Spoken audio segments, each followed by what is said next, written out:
Okay, comrades, welcome to our ultimate learning play. We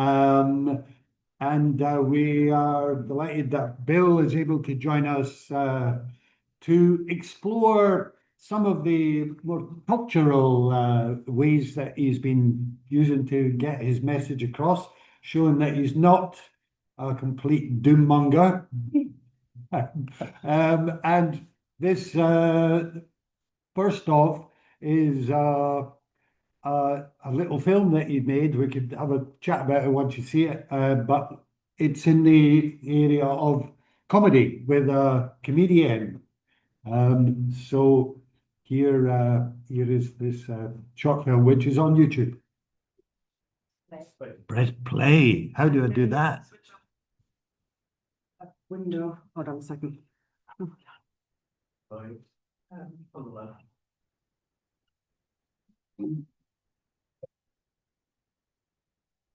That is say emeritus, Professor Emeritus. It's obviously very important that we save the planet, but also that I look fit.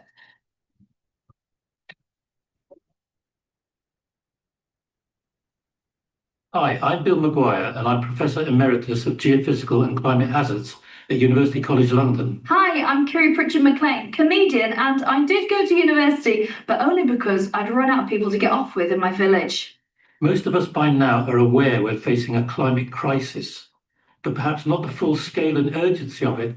Over the last 200 years, the global average temperature has risen by roughly 1.3 degrees centigrade, which sounds relatively modest, but is already leading to an explosion of extreme weather events. Quick translation, 1.3 degrees may sound like fuck all, but in practice, half the world is flooded and the other half is a bonfire. And it's still early days.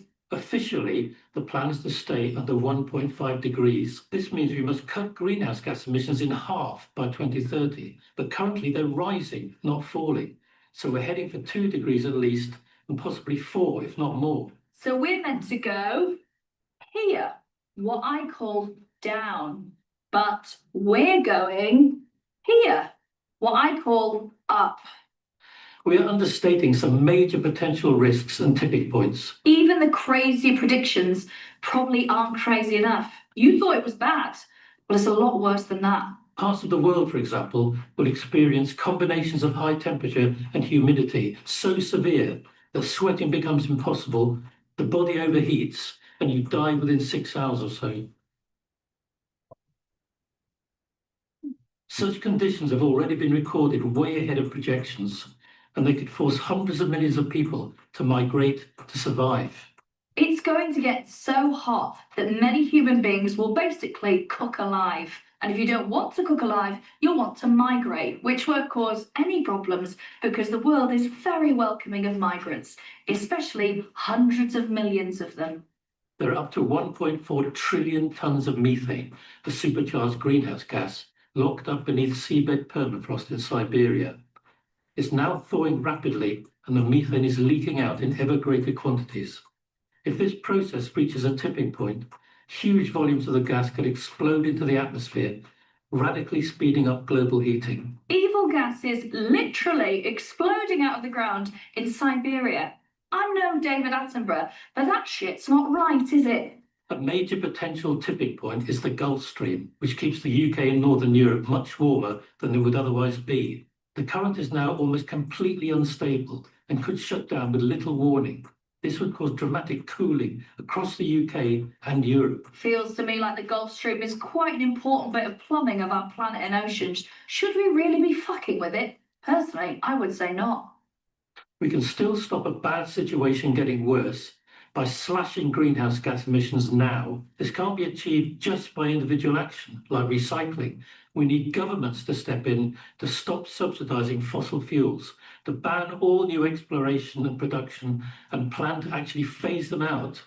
They can largely be replaced by scaled-up wind, tidal, wave, and solar power, which are now much cheaper anyway. We don't add cocaine to fizzy drinks or build nursery schools out of asbestos anymore, because that's wrong. The big oil and gas companies make huge profits, which gets them in the room with politicians behind our backs. More than 600 fossil fuel lobbyists attended the last COP climate conference, and the president of the next one is actually the head of an oil company. There's still trillions of dollars of oil in the ground, and they plan to dig it all up, even if it screws up planet Earth for the rest of us.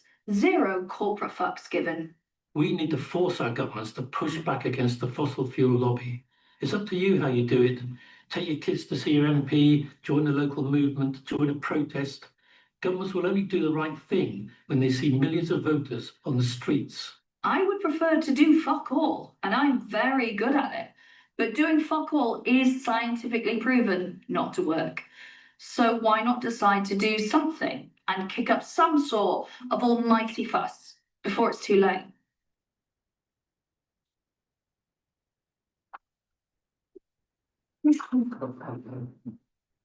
Bit there at the end, isn't there? So Bill, did you like my translation? I thought it was absolutely fantastic, actually. I mean, we need to tackle the climate issue from every angle, and I think comedy's got a massive role to play. One of the problems for many people, I think, is they don't realise how bad things are, and they don't realise how bad things are going to get. Marks out of 10, how bad is it? It's about as bad as you can get. Have we still got time to fix it? We can't avoid dangerous climate change now. It's going to hit us. But that makes it even more important that we act, that we slash emissions as quickly as possible to stop dangers becoming cataclysmic. Governments need to take the lead here, and we need to force them to do that. So we need to be out on the streets in much greater numbers than we are now to get governments to act. Okay. So what was the origins of how did that come about, Bill? Well, this is just one of a series of short films made by I think initially an advertising company who really pushed it, who I think felt guilty after probably running campaigns for fossil fuel companies. So they saw the light. So they were there. I think there are about half a dozen really professionally made videos where there's a climate scientist and a comedian. Joe Brandt is on one of them. There's also another comedian who has an alter ego called Jonathan Pye, who does one of them as well.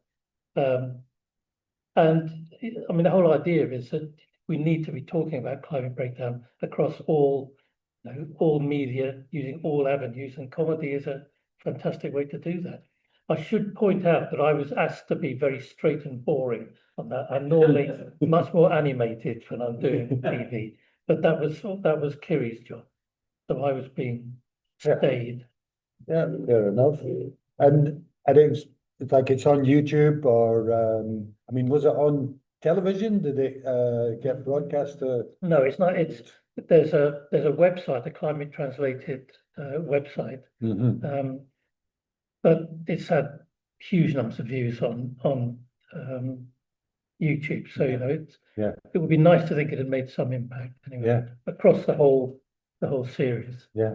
And they've got plans to do other things in the future. I don't know what, but something or other. Yeah. Well, we first came across each other. It was almost exactly 2 years ago.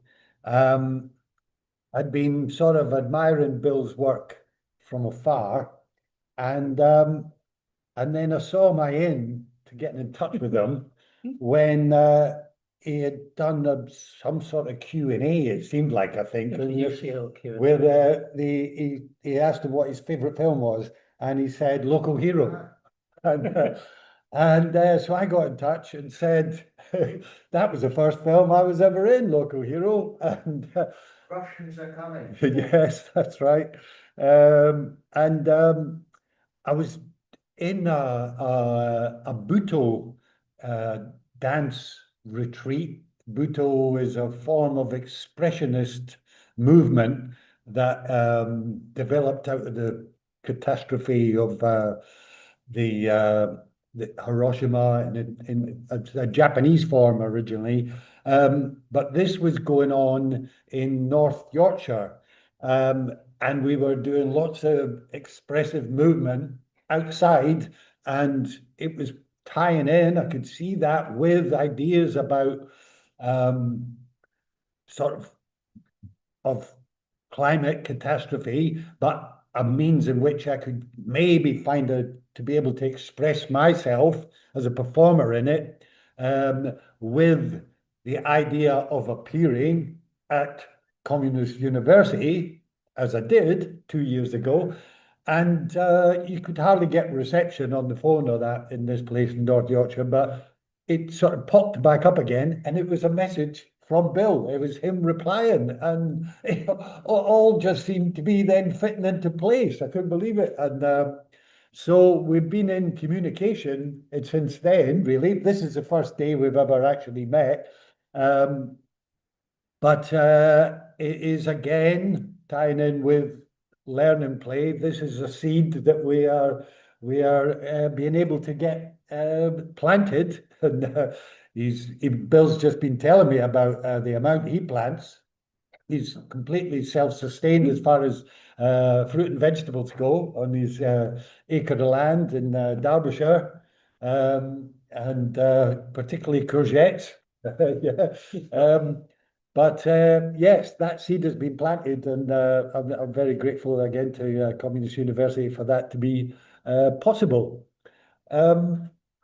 So another big area that you've been gearing towards getting the message across is by stories.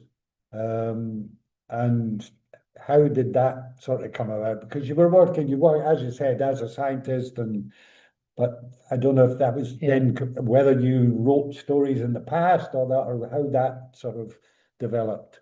I think I wrote my first short novella when I was 14, something like, at school. But so I've always been interested in writing fiction. And if you've had to write a nature paper, for example, where you have to get your entire research and all the evidence to support it and everything into 1,500 words, which is unbelievably difficult. Being just writing a story where you can write anything you like, and the next word is whatever you want it to be. It's just amazingly refreshing and just great. It's just so relaxing. So compared to writing textbooks or non-fiction, it's good fun. Whatever the topic, even the grim topic, is still good fun. And of Hothouse Earth, I said that's going to be the last non-fiction book I ever write, but I got persuaded to write one more, which is now The Fate of the World, which comes out next spring. But I've said now no more. I'm only doing Why fiction. Is that? Well, because I'm fed up of writing non-fiction. It's just hard work.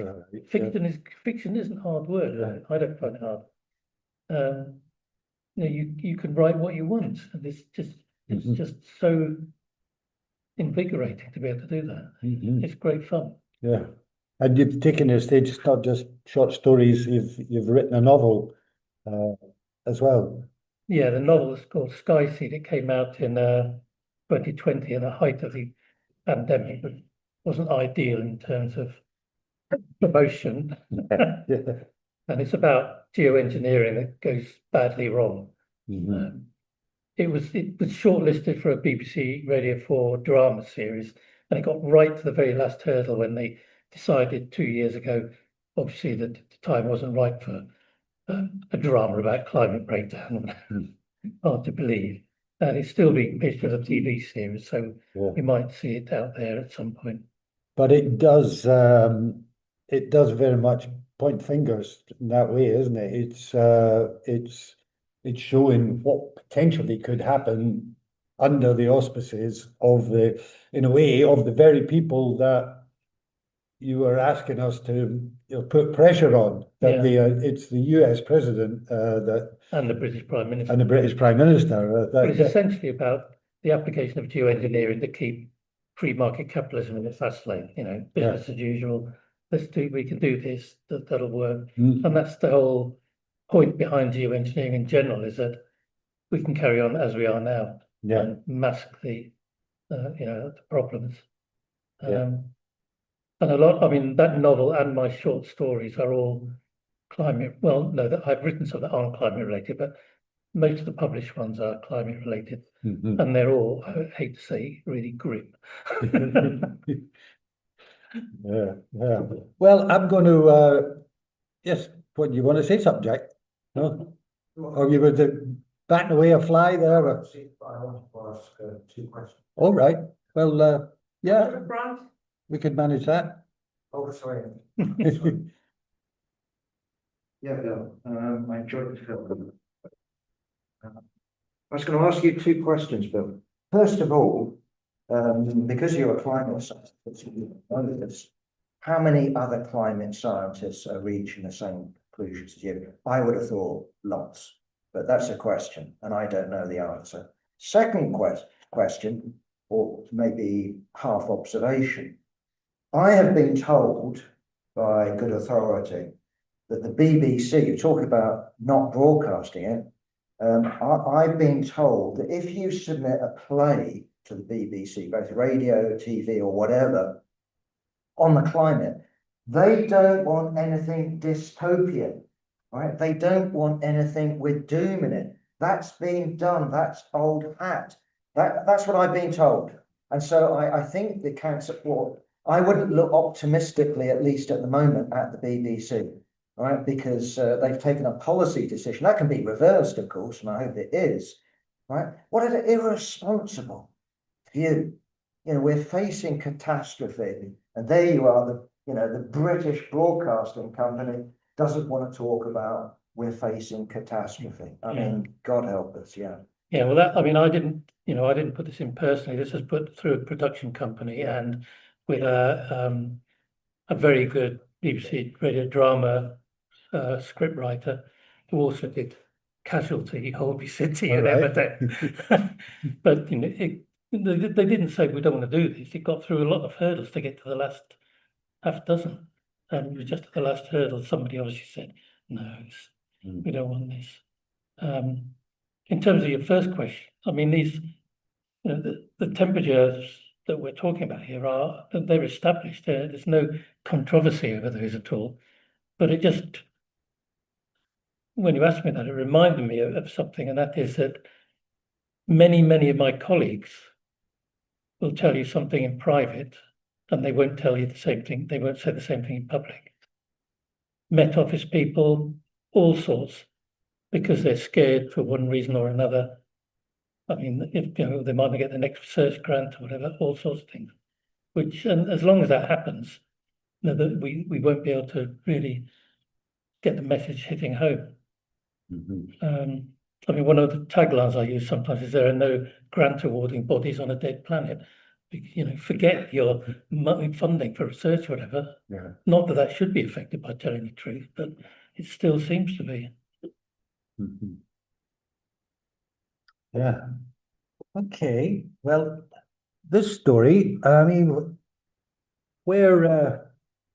how far in the future would you sort of then imagine the wall? It's not very far down the line, supposed to be, is it? But no, this is Tam's going to read my story, The Wall, which it was published in Emerging Worlds, which is an online science fiction magazine. So you can, if you want to read it again, not in a Scottish accent, you can do so. But it is meant to be.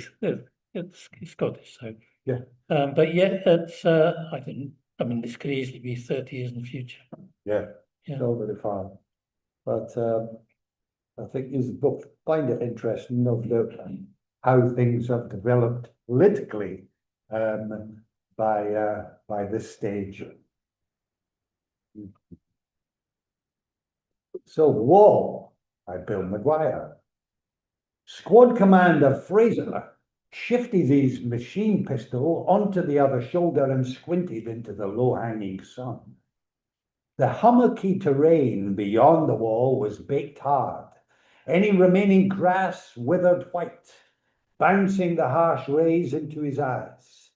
Little by little, the barren zone merged into scrubby brush, desiccated and barely alive, which stretched as far as the eye could see.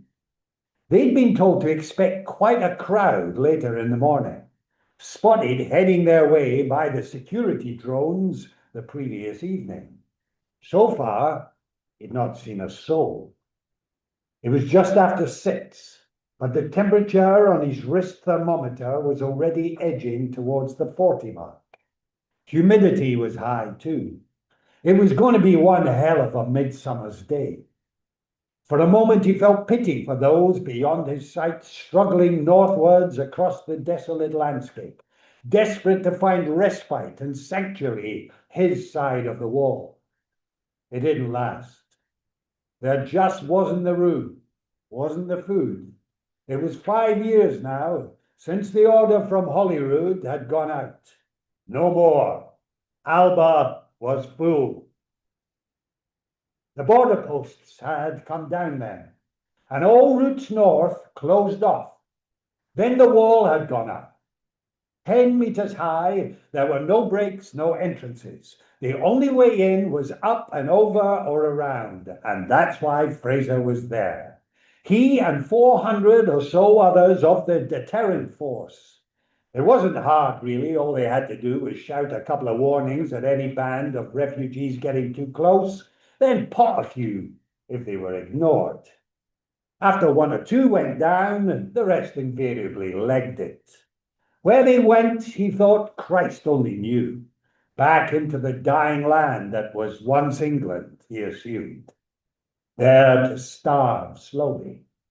Personally, he would take a bullet any day. But people would hang on to life as long as they possibly could, hoping against hope that something would turn up. He looked up as a pair of dissuader AIs rumbled overhead. The robot planes were programmed to locate and identify individuals and groups heading for the wall. Issue 3 demands to turn back. Fire a warning salvo, then take them out if they made no move to turn around. There'd been more and more of them around in the last few months, and they gave Fraser the creeps. There'd been mutterings about them in his squad, and the general opinion had been that they were the future, that eventually there would be no more than a skeleton deterrent force, the whole business of so-called alien interception undertaken automatically and with little human involvement. In which case, most of them would be out of a job, and they all knew what that meant for them and their families. No work, no food. As the sun rose higher, a gentle breeze wandered in from the Irish Sea. It wouldn't last, but it was welcome nonetheless. A stronger gust lifted his light kilt, and he allowed himself to savor the feelings as it played around his privates. A couple of clicks away, he could see where the wall hung a hard right at Beaumont, paralleling the coast all the way up to Gretna to put off any wise guys who thought to sneak in the back door. Even now, it brought a smile when he thought of the route of the wall, which pretty much followed the one the Romans had built a couple of thousand years earlier. They, of course, were trying to keep the Scots out. Now the situation was reversed.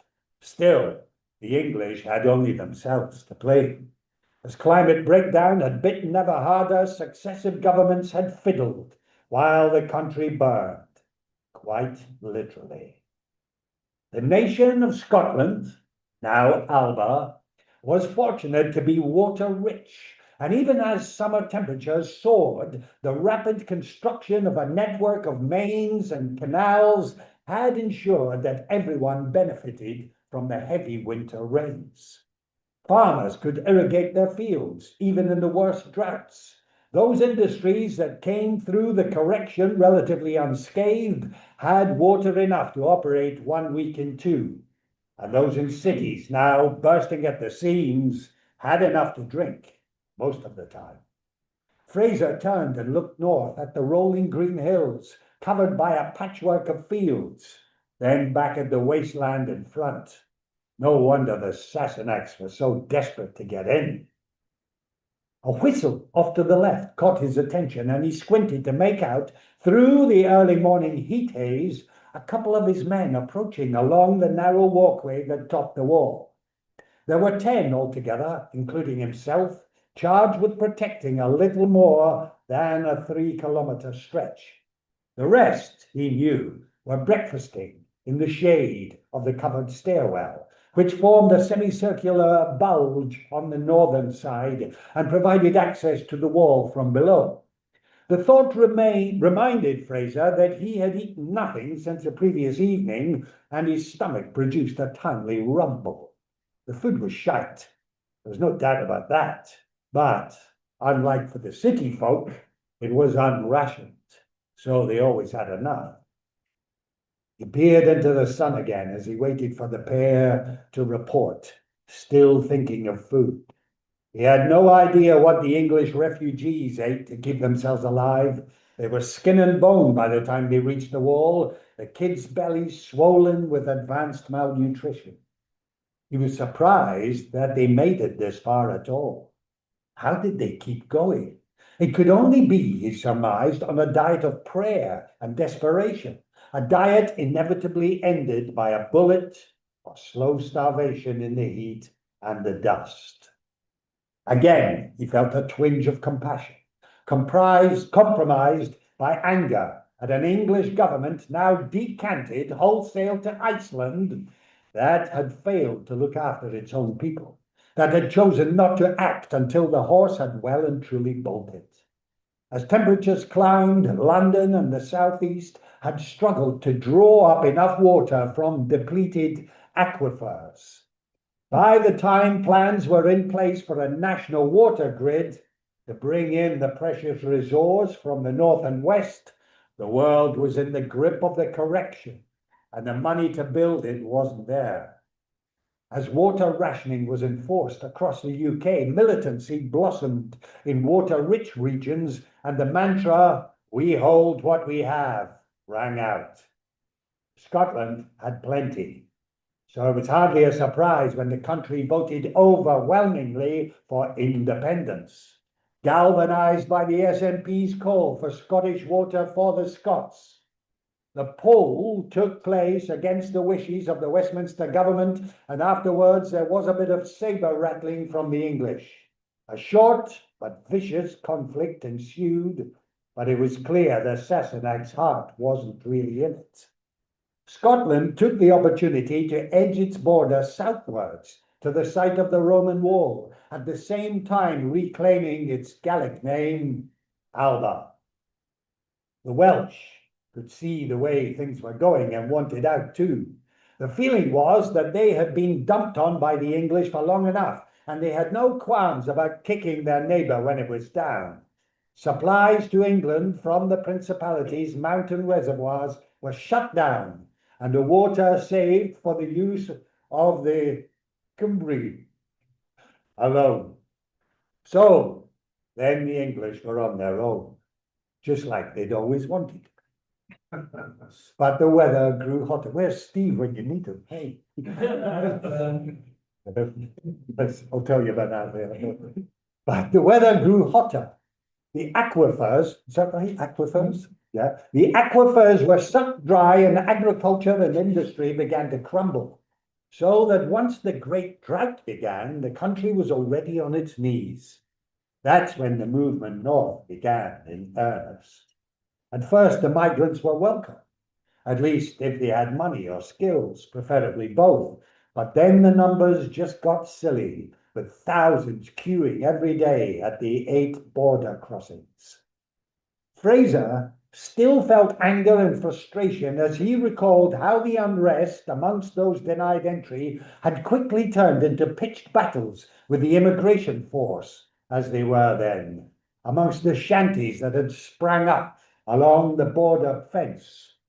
They just hadn't had enough men to cope, and he'd lost a couple of good mates before Holyrood had finally got its act together. Fraser's musings were interrupted as he became aware that the 2 troopers had for some time been standing wordlessly just behind him. He turned and raised his eyebrows. "Nothing to report, Sarge. No a soul about." Fraser nodded his thanks, and the pair made off in search of breakfast. It was getting uncomfortably hot now, and the weight of the machine pistol was making his shoulders slick with sweat. He unslung it and lay it on the metal parapet in front, burning his hand as he did so. Shit! For perhaps the 1000th time, he railed mentally against a fuckwit back in Edinburgh who had thought a wall made of metal was a good idea in a world that was rapidly turning into a hothouse hell. In the middle of the afternoon, you really could fry eggs on it, if you could find any eggs. He peered over the parapet, careful this time to keep any bare skin away from the scorching metal. The shanties that had hugged the old border fence were long gone, demolished and burnt where they stood, leaving a wide stretch of charred, ash-carpeted ground that followed the wall. There were bones, too, the scattered remains of a miscarried child abandoned in one of the shacks. He could see them now off to the left, part bleached, white by the sun, part blackened by fire. He really ought to get them buried. It wasn't the least he could do. He raised his eyes to scan the scrub again. Still nothing. Maybe the drones were wrong.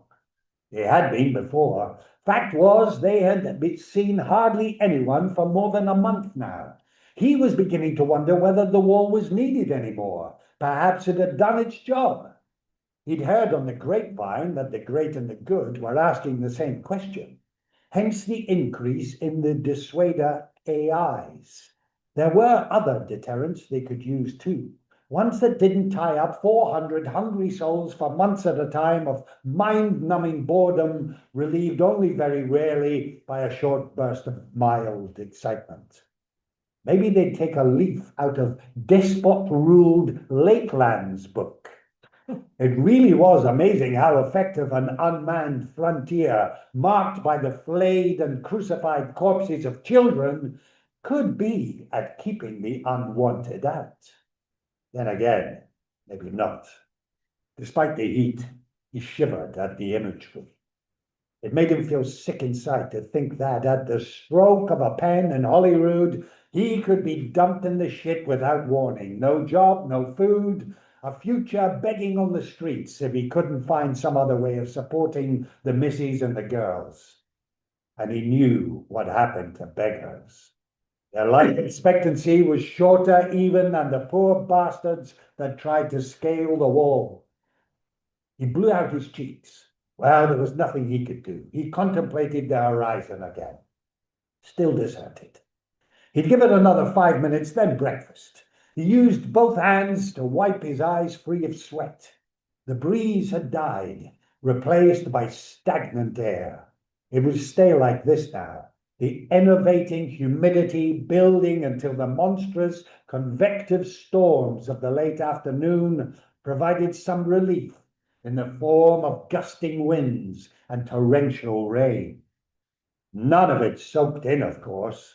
The water just ran off the baked ground, scouring ever deeper runnels that anastomosed and merged and ended up at the coast in enormous gullies. Then the heat would start to mount all over again. He sighed and closed his eyes. What a fucking world. A few minutes more and he'd had enough. His belly was rumbling constantly now and he needed to eat. As he turned to go, his eye caught a flash way out in the distant scrub. Turning back, he peered again into the glare, but whatever it was had vanished. He was about to turn away again when his eyes opened wide. Was he seeing things? Was it the heat shimmer? The air was as hot and still as a cooling pool of molten steel, but the scrub seemed to be moving, swaying and shimmying, battered this way and that, as if ruffled by gusts of wind. He rubbed his eyes again and squinted into the glare. Then his jaw dropped. What the fuck? Emerging from the scrubland were figures, a trickle at first, then more and more, until they swarmed across the baked ground like a horde of giant ants. Fraser closed his mouth and swallowed hard. There must be 1,000, give or take, he reckoned, and still more were emerging from the scrub. They moved slowly but purposefully, coming together to form a straggling column that headed for the wall 100 meters or so to his left. eyes still fixed on the multitude, he spoke into his head mic. Lackey, get the lads up top. Now, we've got company. His number two responded at once. On it, out. Fraser raised his field glasses and took in a sight he'd now and again had nightmares about, but hoped he'd never see. This was no starving rabble. This was organised. There was method in this madness. The front of the column was almost entirely male and mostly on the right side of 50. Quite a number were armed, everything from machine pistols to meat cleavers. Others carried extendable ladders. Behind came older men, women, and kids. Even at this distance, he could see that everyone was rake thin and looked just about all in. They shuffled rather than walked, inching their way across the blasted landscape. Jesus H. Christ! A miasma of body odor and stale cigarette smoke announced the arrival of lackey, squad deputy, Corporal Lachlan Gray. Must be thousands of the cunts. Fraser lowered the glasses. Get Begbie and his lot over here, and Drummond. We'll not stop these fuckers on our own. Lackey showed no sign of having heard a word. He seemed transfixed by the steadily advancing column, muttering profanities under his breath. Fraser reached out and cuffed him around the head, knocking his wide-brimmed digger hat askew. Listen up, you wee shite! We was stretching it a bit as the man towered at least a foot above the diminutive Fraser, but the sentiment was there. The number two looked startled, affected a sloppy salute and headed off, talking into his head mic and straightening his hat. Fraser called after him, and sound the general alarm. We dinna ken if there are other columns. Moments later, the sirens began sounding off along the entire length of the wall, providing a head-splitting backdrop to the clatter of boots on metal as the squaddies pounded along the walkway to gather around their commander. Some were still chewing, all were dripping sweat. One or two looked terrified and kept glancing over at the advancing horde. Right, listen up, these ballbags. Dinna fash about the numbers. This lot's a rabble, a bunch of Jessies. They'll turn about and run once you start firing. The few didn't look convinced. I need you to spread out. Pick off the cadgers with the guns and ladders. Leave the rest to gang chug. Fraser tried to catch an eye, but every one of them looked down, feet shuffling. They hadn't signed up for this. Taking pot shots at the occasional jobby was one thing, but this was something else entirely. They looked petrified, and he couldn't blame them. He didn't feel too great himself, but he couldn't show it. Okay, any questions? No one spoke. Right, we're all. Now, scram, on your bike, and stay solid. There were some inaudible mutterings and a few attempts at a salute before the squad turned as one and jogged back along the wall.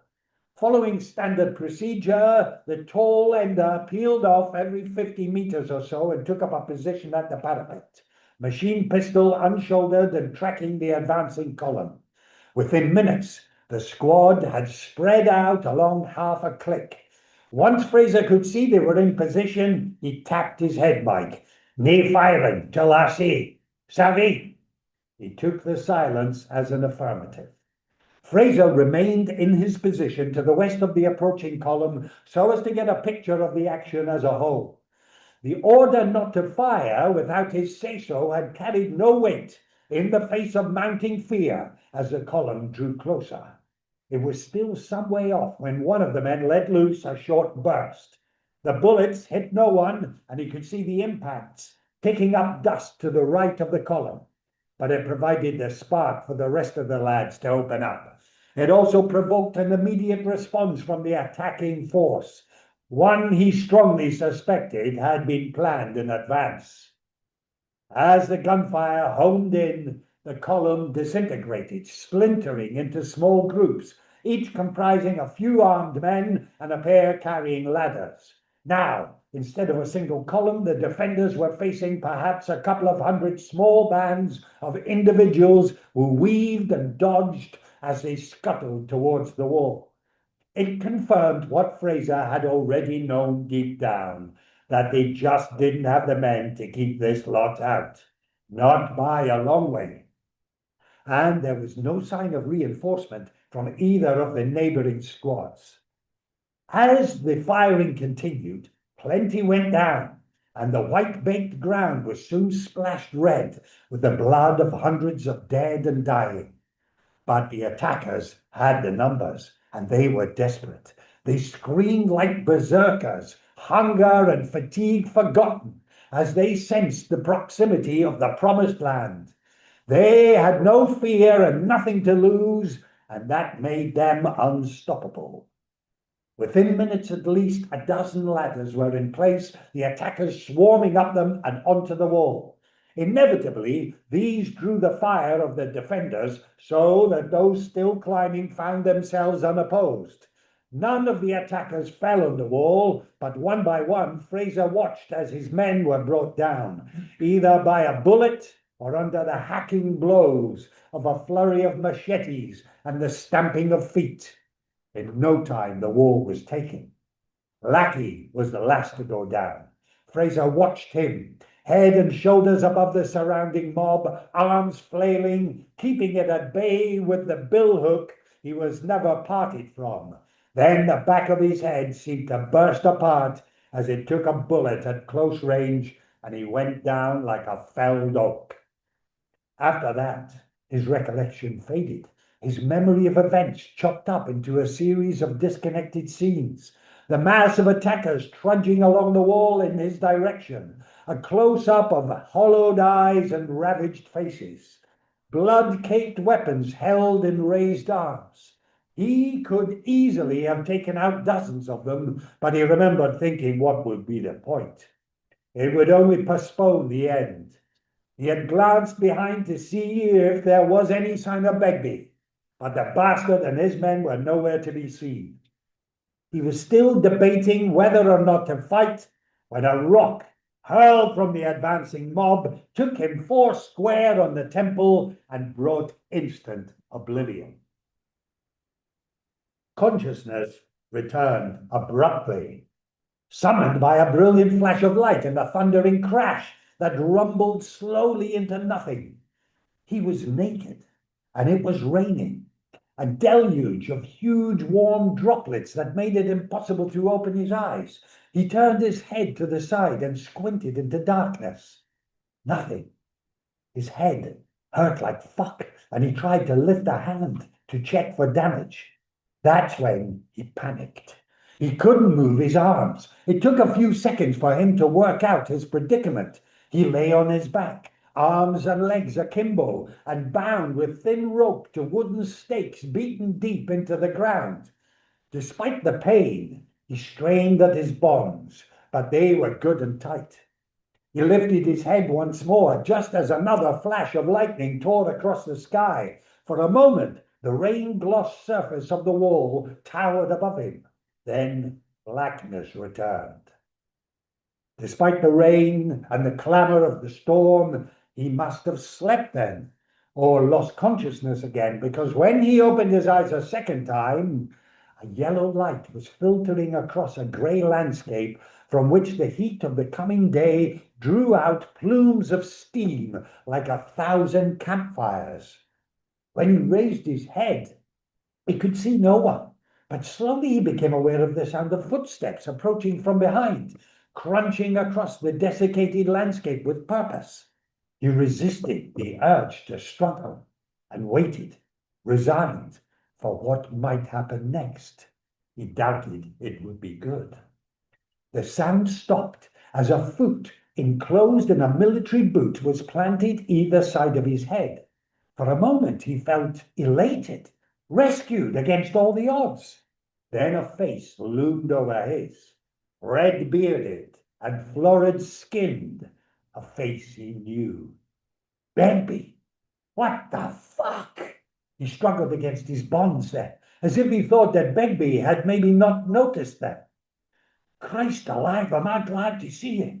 Give me a hand here in these bastard ropes. Begbie said nothing, but sat down slowly on the parched ground a little way off. He was a big and cumbersome man, and it seemed to take some effort.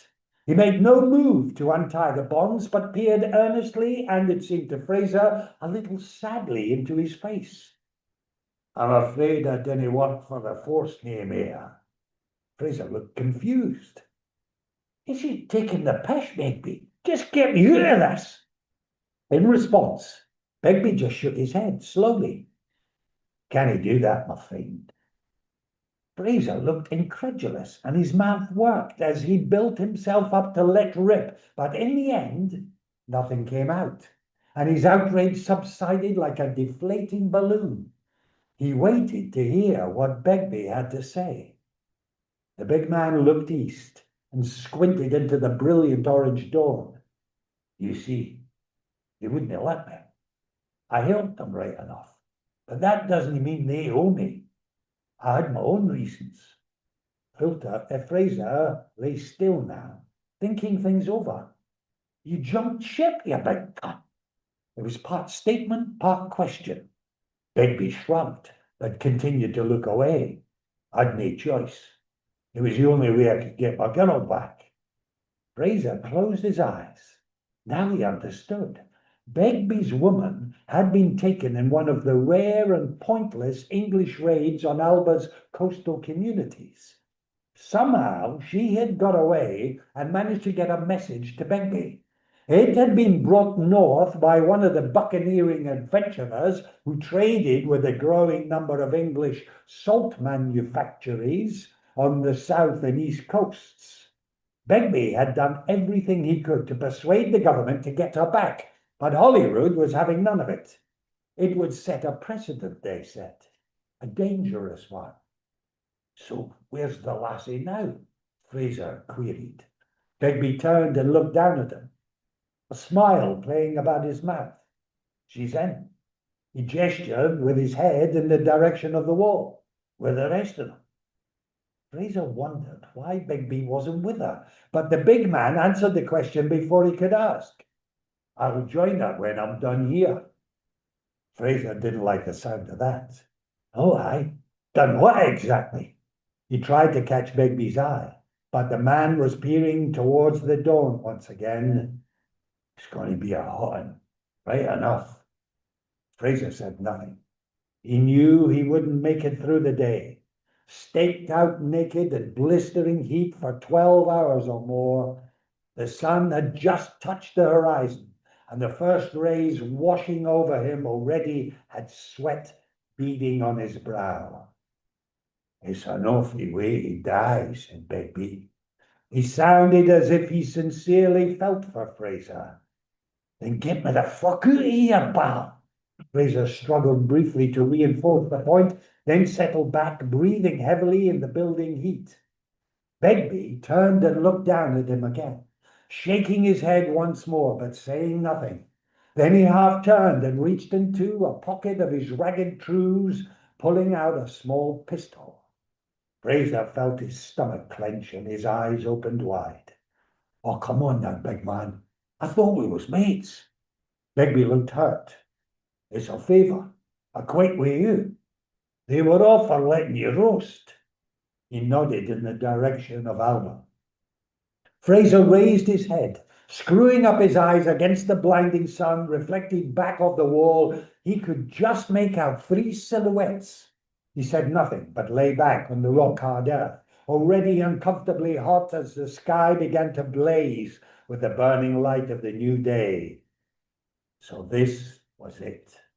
Slow and excruciating or quick, and he hoped painless. He had always known it would come to this sooner rather than later, so in a way he was prepared. He'd had too many close encounters with the Grim Reaper during his 40 years to imagine he would survive to a ripe old age. His only regret was that he wouldn't see the girls again. He and Martha hadn't been close for a couple of years now, and to tell the truth, he wouldn't miss her. But the girls, his eyes filled at the thought that he wouldn't be there to protect them as they struggled with the shit hand that fate and climate collapse had dealt them. Begbie, The big man was toying with the pistol, seemingly uncertain what to do next. "You'll keep an eye on the girls for me?" Begbie nodded. "Don't fash yourself, pal." Fraser squeezed his eyes shut against a mix of sweat and tears. He could sense rather than hear that Begbie was getting restless. Not long now, one way or the other. He'd never been a god botherer, and he wasn't planning on becoming one now. He had always thought of death as a very long, deep sleep, and by Christ, he could certainly do with one. He heard a shout then. One of the loiterers by the wall, he guessed. He couldn't make out the words, but the intent was clear. Fraser heard Begbie's knees pop as he stood, then the sound of the pistol being cocked. There was silence for a time. Then Begbie cleared his throat nervously. "It's time, wee man. What's it to be?" Fraser knew that there really was no choice. But he didn't see why he should make it easy. Let the bastard stew. He closed his eyes again and said nothing. The awkward silence dragged on until Fraser decided he'd made his point. His head came up and he opened his mouth to speak, but the words never came. A small hole appeared in the dead center of his forehead. His whole body jerked once, then subsided slowly onto the baked ground. His head tilted sideways, one cheek resting in the mix of blood and grey matter that formed a starburst beneath. Begbie pocketed the pistol and looked down at the body. He muttered something under his breath, which might have been an expression of regret, a prayer, or even a thanksgiving of relief. He seemed unable to leave until another cry hooked him out of his contemplation. This time, a woman's, high, clear, and full of life. The sun was fully up now, turning the spreading pool of blood into a glowing mirror around which the flies were already beginning to gather. He turned then, without a backward glance, and raised his arm to a small figure beckoning excitedly from the top of the wall. End.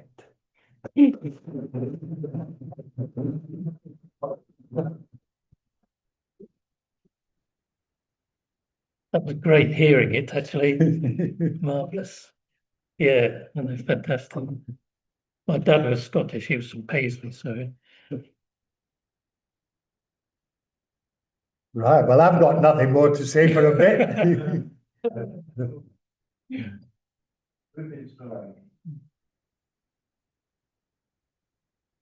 Any contributions, comrades? What's that? I thought it was a great story. Obviously, it's depressing. wasn't it? I wrote And I take it as a, I mean, as a, how should I put it, a tongue in cheek, obviously. So it would be silly to go this, whatever can't happen. So I take it as, it's obviously fiction, but I mean, it's fictional, isn't it? So, in that sense, I'm just taking it as, I don't know the right word term, allegory or a parable, something along those lines. But it gets over, desperation, the whole, the despair. yeah, well, it has lots of issues. I mean, migration, is a Yeah. big issue in this country. Especially as the English language. Exactly, yeah. So, and issues of adaptation. What happens if you do nothing? Things end up being extremely bad. And if you adapt, if you actually are positive and take action, then you can make things a little bit less bad. So there's all sorts of little things in there, really, which is the whole point. It's a story which gets messages across. When did you write it? Oh, 4 or 5 years ago, I think. Yeah. Yeah, thanks for the story. I thought it was really great. Indeed, I agree with what Jack said. It's very nice allegory on what could happen in the next 10, 20 years. But in fact, already, of course, like if you look at the Mediterranean Sea or the border wall, in the United States and Mexico, Yeah. I think there's a lot of parallels to draw on in a sense. One thing I liked was the direction of the story itself, because obviously, like at the halfway point, it could go either way, either be like a genocide or a massacre.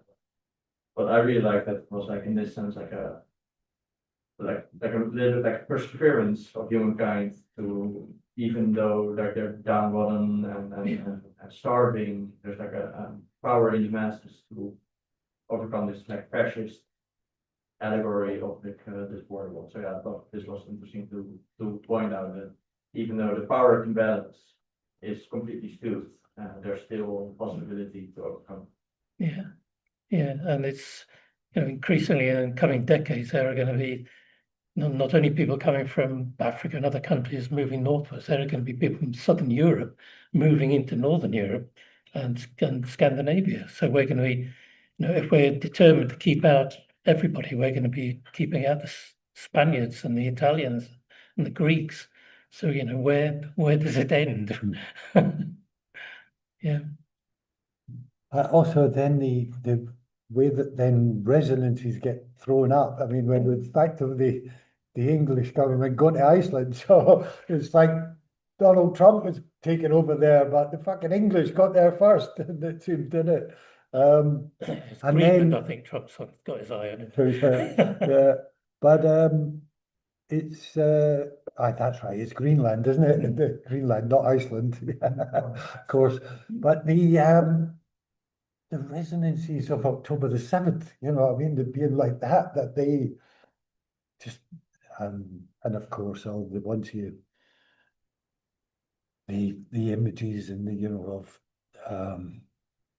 people, yeah, dead. I mean, the Scottish, the Scottish regime that would exist in that story would probably be a pretty authoritarian, yeah, centralized sort of system, yeah, state controlled, I would think it would have to be because of shortages of food and all this sort of thing, even though they've got more water, but not a democratic regime by that's any the sort of means. thing we talked about this afternoon. And this is one of the big worries about climate breakdown as it accelerates and things get worse, that autocratic regimes will become more common as people think we need a strong leader to do this, to keep the migrants out, etc. That's a real worry, I think, Yeah. looking ahead. I mean, it's happening already, isn't it, in a lot of places. Yeah, Mike.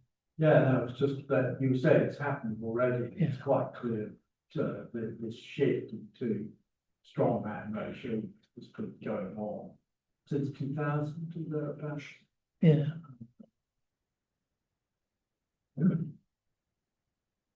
There's also that sort of faint resonance of the British government fleeing to Iceland of conflicts ascending, where the mafia takes over America and introduces a golden age, and the US federal government flees to Iceland. Yes.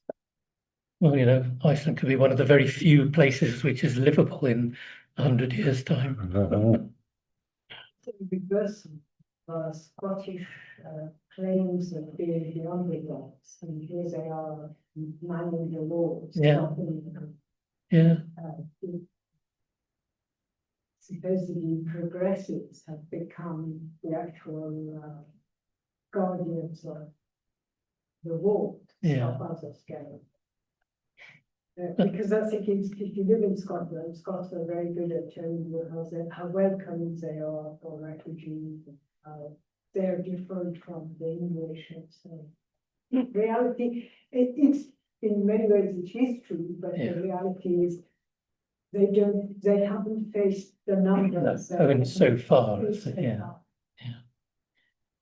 Well, I think the line I'm most pleased about in there is so the English were on their own, as they'd always wanted to be. Well, there's a guy, Steve Freeman, he's been coming along to the Communist University, and he wears a T-shirt, "Another England is possible." And it's like, Well, this is the other England. yeah. When you were writing this, had you had it in mind, how then New Scotland with all the, after the revolution, what's it gonna be like? Is that one of your scenarios where you think they could rebuild from the ashes, but that could only be temporary, isn't it? And that kind of. I didn't think that deeply, to be honest. I didn't get any further into But the it being detail. based on sort of science in that way, that is potentially what Britain is going to be like. Well, if you don't, Yeah. if in 50 years' time, if England hasn't developed a decent national water grid, which we haven't got at the moment, then things could be appalling. And Scotland has always got the advantage of having a lot more rainfall. So, and it's cooler, so they're always going to be, one up on England. I mean, those are extreme examples, obviously, but it's going to be bad anyway. Maybe not that bad, but bad. Yeah, Jack. I'll make the point that, I mean, it's one of the roles of science fiction, isn't it? This could happen, or ish. I mean, I don't take it as this is based on science. I mean, it is, but it's not a scientific. There's an extrapolation. Exactly. It's a sort of horrible game. And after all, if you take this incursion, it doesn't bode well for Scotland, does it? So it's not, there you are, the English have invaded, got over the wall, and everything's fine. It's that actually, I suspect Scotland will be facing breakdown next. I mean, at least in terms of my version of the story, which is also interesting in terms of literature, isn't it? If you're leaving, at least me, as one of the audiences, saying, well, I think this is what will happen next, and someone else will say, no, this happens next, or so you've left it open-ended. But for my version of it is it ends horribly. Well, it's funny you should say that, because I think one of the best end of a film where you don't know what's going to happen next is the local hero, where it's the telephone ringing in that telephone box. Is it the American guy wanting to come back? Saying, I'm giving up being here, I'm going to come back or not? Well, I've always wondered about that. And it's so interesting that it is a real climate film in that way as well. But and incidentally, it's speculative fiction. It's not science fiction. Because it's not really science. No, it's not a key part of it. Anybody else? We can keep chatting in the bar, can't we? Yeah, absolutely.